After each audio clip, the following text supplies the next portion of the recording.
What changes can they make and what should they make to push this team closer to a title?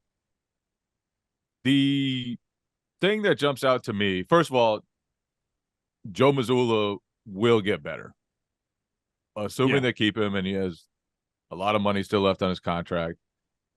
He had I thought he did a really good job of keeping the locker room together, keeping the staff together after the Ime Udoka scandal at the beginning of the season. Mm-hmm. It was a really tough job. They didn't always make it look tough because they kind of just got through everything, had a really good regular season, but there were a lot of issues that Mazzulla had to iron out. So I think he'll come back and learn a lot from this and be a lot better. He was just 34 years old going through a lot of stuff for the first time. He wasn't even in the front row of the bench as an assistant last season. So I think that's the first part. And then from there, you need your best players to get better. And to me, that's the lesson of the last two playoff exits is the finals last year. Jayson Tatum had a miserable time against a disciplined, connected Warriors defense, and Stephen Curry was awesome. And the gap between them was so big that the Celtics could not overcome it. This season, I thought Tatum had a really good series until the ankle injury in Game 7. Mm-hmm. But Jaylen Brown, his decision making and his eagerness to force things when the Miami Heat take a lot of that stuff away, and you really need to, against them, be patient, draw the help, and move the basketball, and he didn't do that enough. And so to me, no matter what happens around those guys, a lot comes down to, at the highest level of basketball against the smartest teams and the smartest coaches, can those two guys figure it out? And with the CBA, it's going to get tougher to keep the supporting cast as powerful as it was this season. And especially once Jaylen's extension kicks in, when Tatum's extension kicks in after that, it's going to be like just a lot of money committed to those two guys, and they're just going to need to be better. Like Al Horford's going to be 37 next season. Robert Williams, always injury prone. Grant Williams, he's a free agent this summer. Who knows if he's going to stay or go.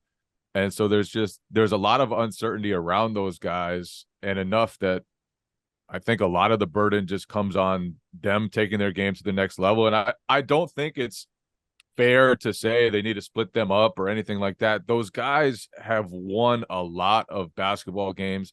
I mean, They've that done talk it is as just dumb, Jay. It's just dumb. Yeah. They've done it as co-stars. They've done it as the two leading guys. They've done it since they stepped into the league. They've just been a part of great teams. And I think that's largely because of how good they are. And they fit well together, but they just, against like the very best of the best, their offense has come up short the last couple of years, and they just need to continue working that out and take it to the next level.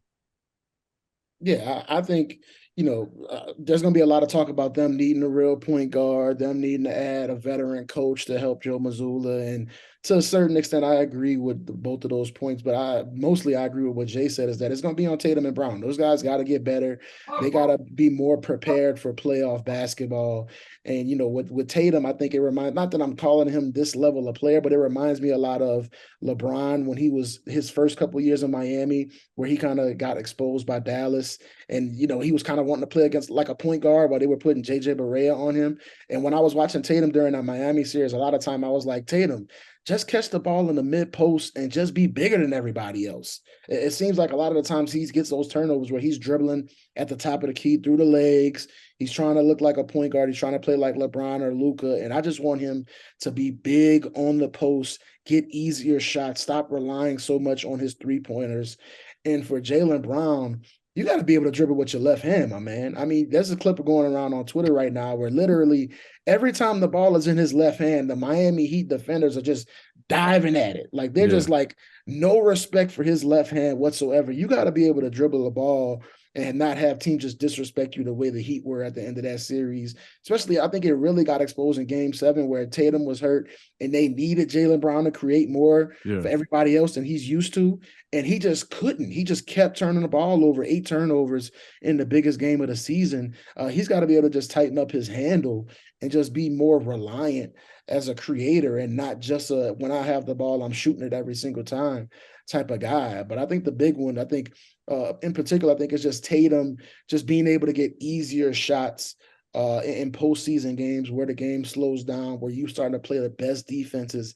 I feel like he's so perimeter oriented, and he shouldn't be, because when you see this guy in person, he is big as hell, man. Like Tatum 6'10", man. he's huge. And there's no reason for him to be spending so much time behind the three-point line in these big playoff games. Look at where Jimmy Butler's operating in these playoff games. He's not jacking up 8 threes in these big games. He's getting the ball on the block. He's saying, you're smaller than me. I'm getting to the free throw line, or I'm getting to the rim. And Jayson Tatum should be doing the same thing. So I think for Boston, you just need your best players to be better, especially for the reasons Jay said, where they're going to be eating up more cap space probably than any other duo in the league soon. So it's on them even more now to get better, to be able to carry them in these big playoff games. And it's about adjusting, and it's about learning from the Miami Heat in that you got to know how to play in playoff games. Doing what the Celtics do, shooting 40, 45 three-pointers every game, that's a good way to win 50, 55 games in a regular season, but that's not the path to winning in these big playoff games. It's about getting easy shots, getting to the free throw line, taking advantage of mismatches, and that's not what Boston has done a good enough job of these past 2 seasons.